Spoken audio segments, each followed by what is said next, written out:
You will hear a number of different recordings, and you will have to answer questions on what you hear. There will be time for you to read the instructions and questions, and you will have a chance to check your work. All the recordings will be played once only. The test is in 4 sections.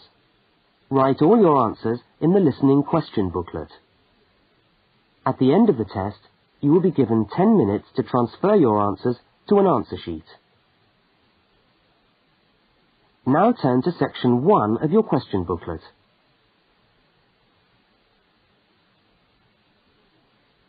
Section 1.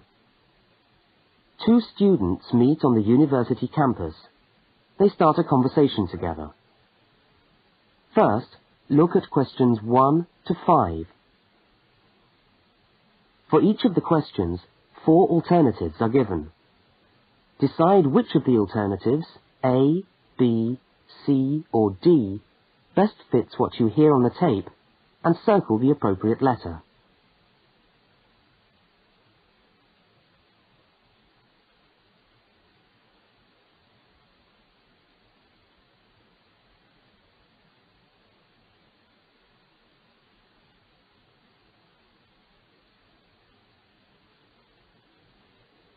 You will see that there is an example which has been done for you. On this occasion only, the conversation relating to the example will be played first.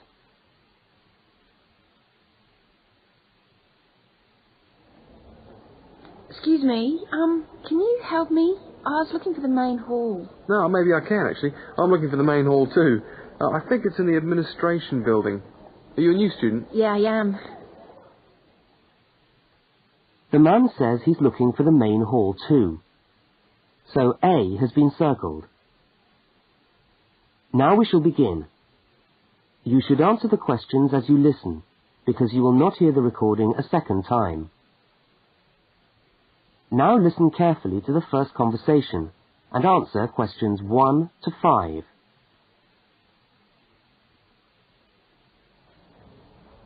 Excuse me, can you help me? I was looking for the main hall. No, maybe I can, actually. I'm looking for the main hall, too.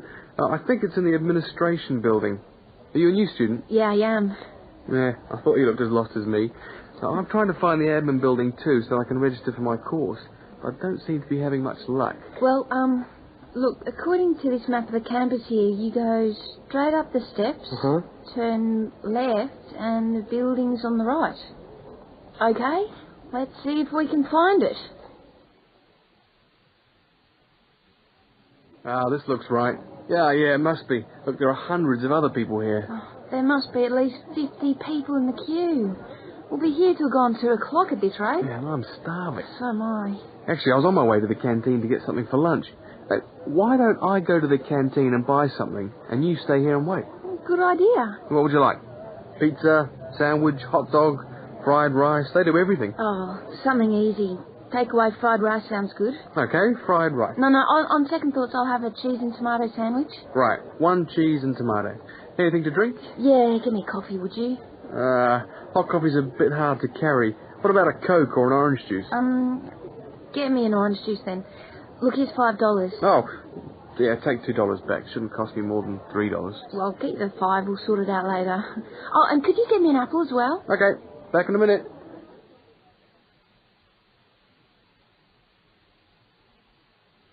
The woman speaks to the clerk about registering at university. Look at questions 6 to 10.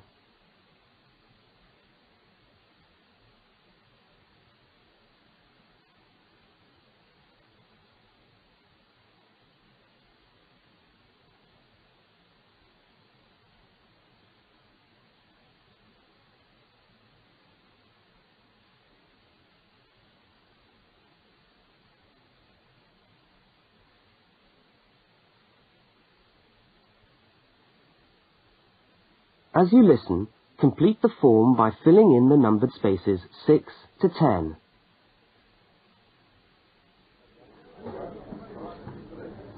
Oh, hello. I'm here to register for the first year law course. Oh, I'll just have to fill out this form for our records. What's your name? Julia Perkins. Can you spell that for me? Yeah, that's Julia Perkins. Address? Flat 5, 15 Waratah Road. That's Waratah, Brisbane. Brisbane. Oh, and your telephone number? Oh, we haven't got the phone on yet. We've only just moved in. Okay, well, can you let us have the number once the phone's connected? And I'll make a note here, to be advised. And the course? Beg your pardon? What course are you doing? Oh, first year law. Right. Well, you'll have to go across to the law faculty and get this card stamped, and then you come back here with it and pay your union fee. Oh, thanks very much.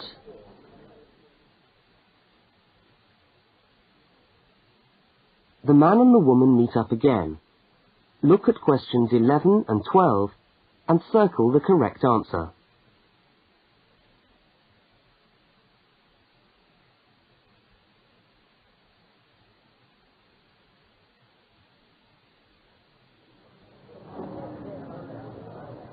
Oh, there you are. Oh, I thought you were never going to come back.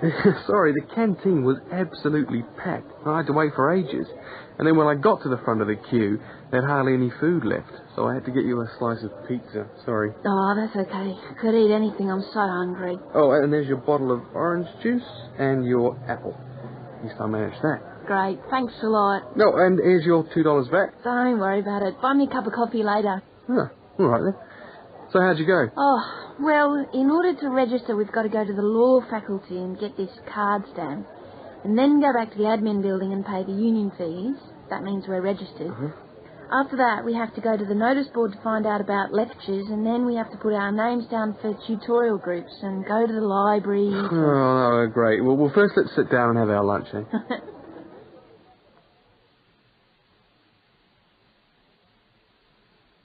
That is the end of section 1. You now have half a minute to check your answers.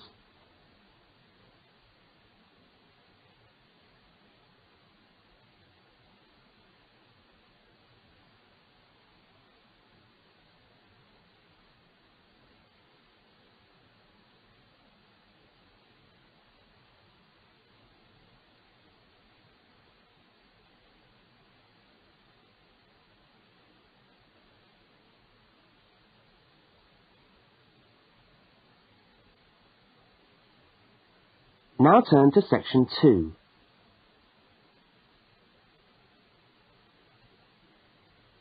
Section 2. You are going to hear a talk about banks in the UK. First, you have some time to look at questions 13 to 17.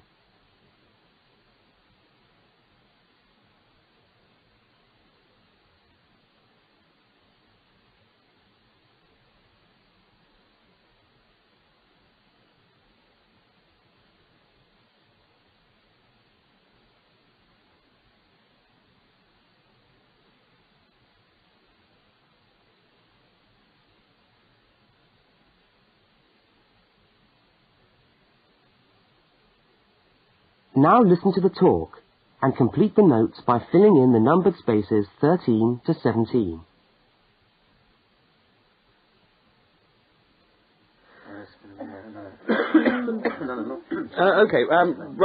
Thanks for turning up today. Thanks for turning up today to this short talk I'm going to give on student banking. Many of you are unfamiliar with the way banks work in this country, and today's talk should just give you a few starting points. I will, of course, answer any questions at the end. Right, well, as you probably know, you'll need to open a bank account while you're here.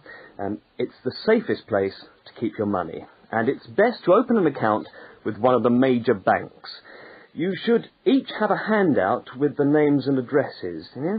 Right. There's Barclays in Realty Square, National Westminster in Preston Park, Lloyd's in City Plaza, and Midland in Hope Street. Okay. All these banks offer special student accounts. However, it's important to note that as an international student, you'll not necessarily be eligible for all the facilities offered to resident students. Now, as an international student, you will need to provide evidence that you can fund yourself for however long your course lasts. Banks have different policies, and the services that they'll offer you will depend on your individual circumstances and on the discretion of the bank manager involved. So it's a matter of going there and finding out about your own particular situation. Right. When you do go to open a bank account, you should take some documentation with you. I've already mentioned that you must be able to support yourself. In addition to this, most banks ask you to bring your passport and your letter or certificate of enrolment. Okay? Now, by far the most useful type of account to open is a current account. When you do this, you will actually get what is called a student account, which is a current account with special concessions for students. When you open the account, the bank will give you a checkbook, and you can use this to draw money out as you need it. If you need to write cheques in shops, you'll also need a cheque card.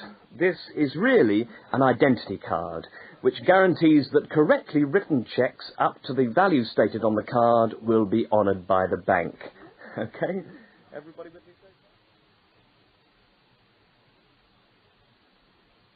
Now look at questions 18 to 21.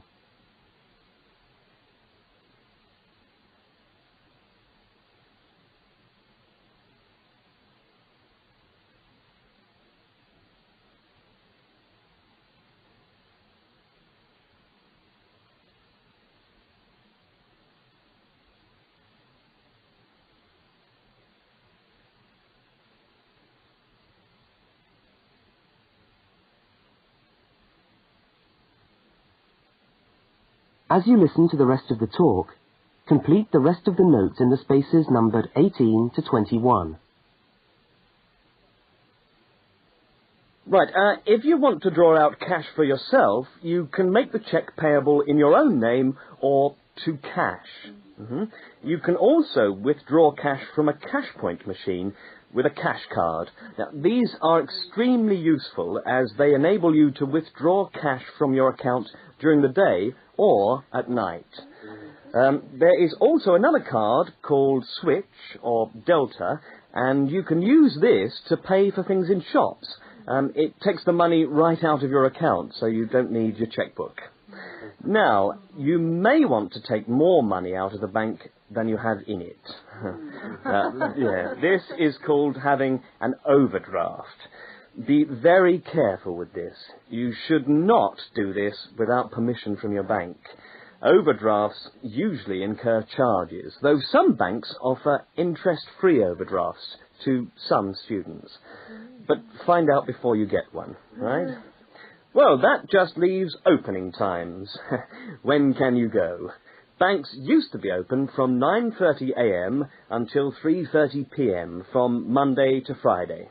But many main branches are now open until 4:30 or 5 p.m. on weekdays, and some of the bigger branches in London and other major cities are now open for a limited time on Saturdays. Okay, any questions? That is the end of section 2. You now have half a minute to check your answers.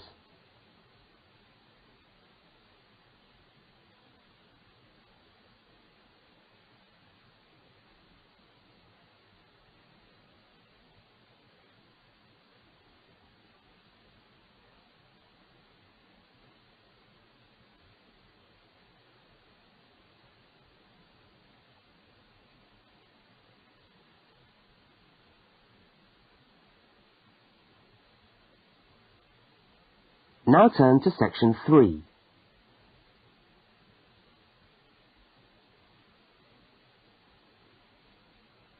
Section 3.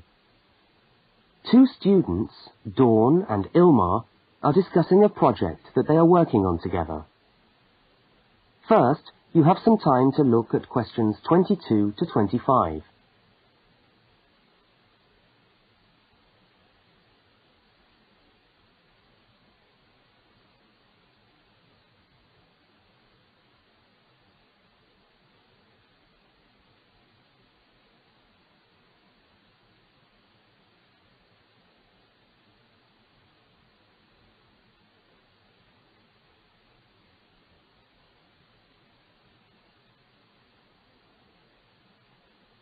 Now listen to the first part of the conversation and complete the fact sheet by filling in the numbered spaces 22 to 25.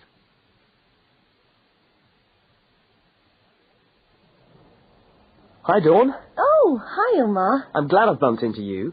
I've just found a great idea for the presentation we've got to do for Dr. Banks next month. What, the one on everyday objects? Yes. Look at this article. It's really interesting.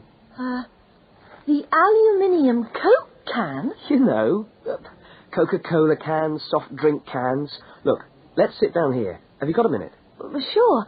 I'll just get my bag. Okay. So, you think we can get a presentation out of this article? I'm sure we can. First of all, we can provide some interesting facts about the aluminium cans that we drink out of every day. Like? Well, here it says that in the US they produce 300 million aluminium drink cans each day. Wow! 300 million? Exactly. That's an enormous number. It says here, outstrips the production of nails or paper clips. And they say that the manufacturers of these cans exercise as much attention and precision in producing them as aircraft manufacturers do when they make the wing of an aircraft. Really? Let's have a look. They're trying to produce the perfect can, as thin but as strong as possible. This bit's interesting. Today's can weighs about 0.48 ounces. Thinner than 2 pieces of paper, from this magazine, say. Yeah, and yet it can take a lot of weight. More than 90 pounds of pressure per square inch. 3 times the pressure of a car tyre. Okay, I agree. It's a good topic.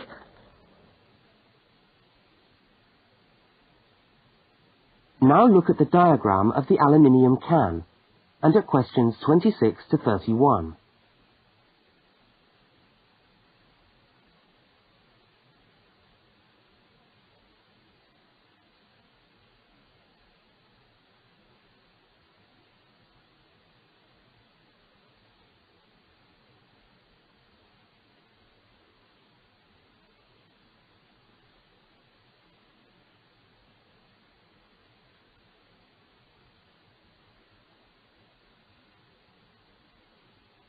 As the conversation continues, label the can by completing the notes in the numbered spaces 26 to 31.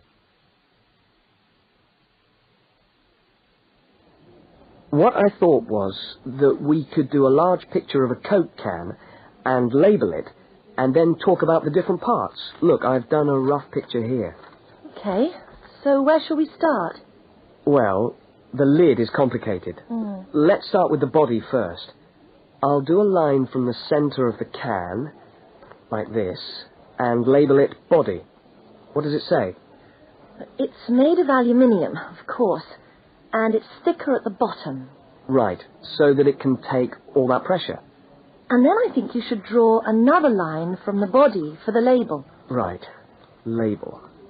The aluminium is ironed out until it's so thin that it produces... Oh, what does it say? A reflective surface suitable for decoration. That's right. Apparently it helps advertisers too. Yes, because it's so attractively decorated. Good. And then there's the base. Yes, it says the bottom of the can is shaped like a dome so that it can resist the internal pressure. That's interesting. I didn't know that. Nor did I. Okay, so going up to the lid, there are several things we can label here. There's the rim around the edge, which seals the can. Got that. And there's a funny word for the seal, isn't there? Yes, it's a flange. What does it say about it? Well, the can's filled with Coke or whatever, and after that the top of the can is trimmed and then bent over to secure the lid. That's right. It looks like a seam. We could even do a blow-up of it, like this. F-L-A-N-G-E.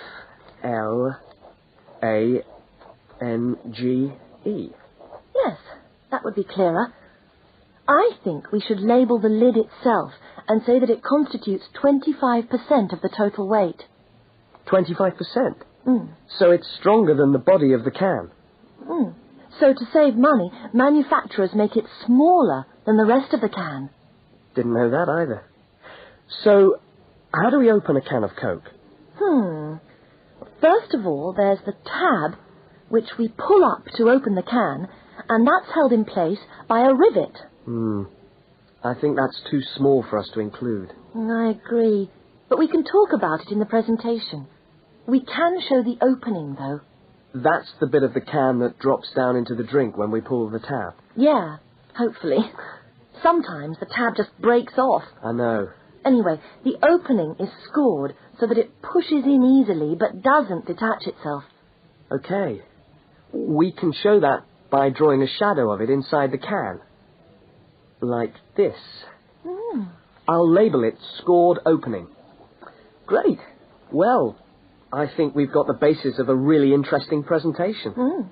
Let's go and photocopy the article. Fine. I'll take it home and study it some more. That is the end of section 3. You now have half a minute to check your answers.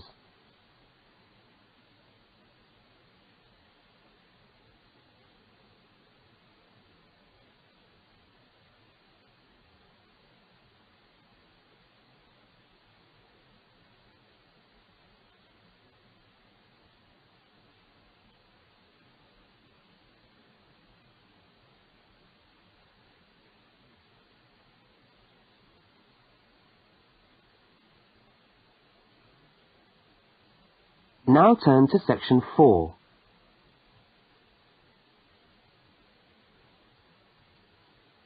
Section 4. You are going to hear part of a short university lecture. First, look at questions 32 to 42.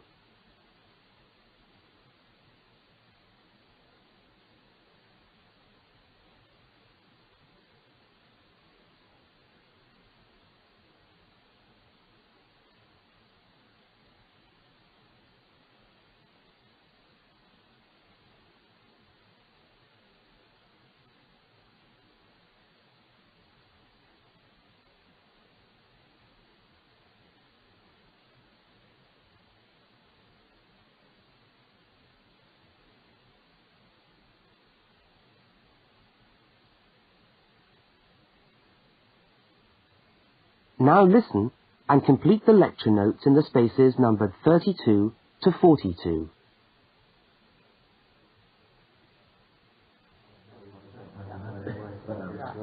Good morning and welcome to the university's open day and to our mini lecture from the Sports Studies Department. Now, the purpose of this lecture is twofold. One, we want you to experience a university lecture to give you a taste of what listening to a university lecture is like. And two, we want you to find out something about the Sports Studies program at this university. So feel free to ask any questions during the talk and I'll do my best to answer them. Right, so what does a course in sports studies involve? Well, you wouldn't be blamed for not knowing the answer to this question because sports studies as a discipline is still comparatively new. But it's a growing area and one which is now firmly established at our university. Now, there are 3 distinct strands to sports studies, and you'd need to choose fairly early on just which direction you wanted to follow. And I'll just run over these now. Firstly, we've got the sports psychology strand. Secondly, we've got the sports management strand. And last but not least, there's the sports physiology strand. So just to recap, there's sports psychology, sports management, and sports physiology. Let's look first at psychology.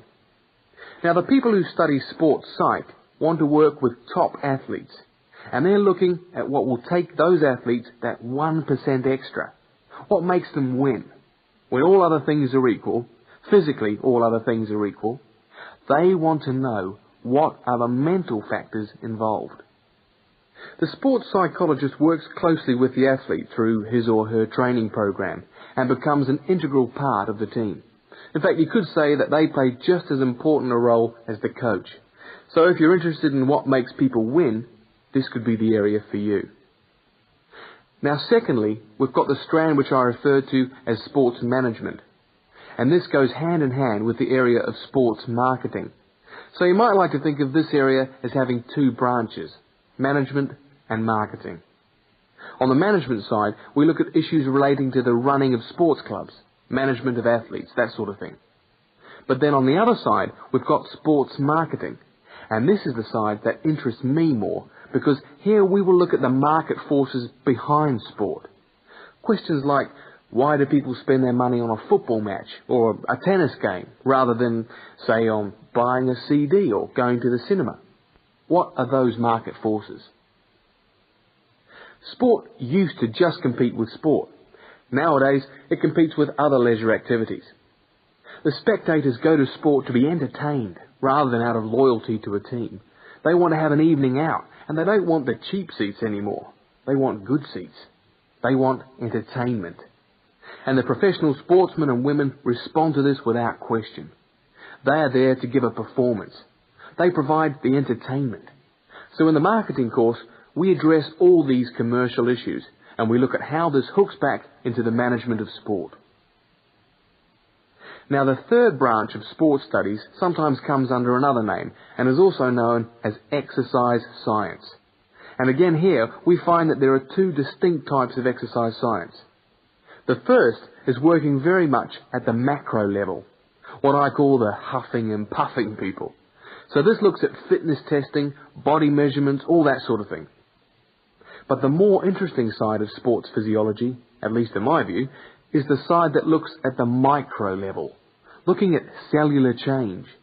They're doing cellular research, looking at changes in body cells when the body is under stress. So that just about brings us to the end of our mini lecture for today. I hope you found it interesting. I look forward to seeing you all on our course next year. But feel free to come and talk to me if you want any more information. I'll be over at that notice board near the main entrance. Thank you very much.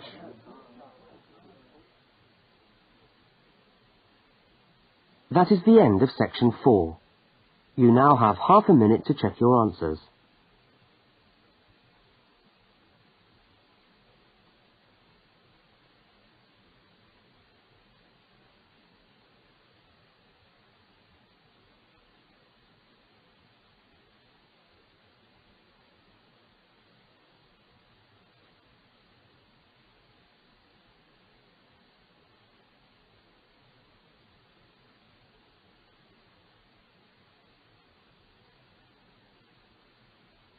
That is the end of the listening test. You now have 10 minutes to transfer your answers to the listening answer sheet.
Bye.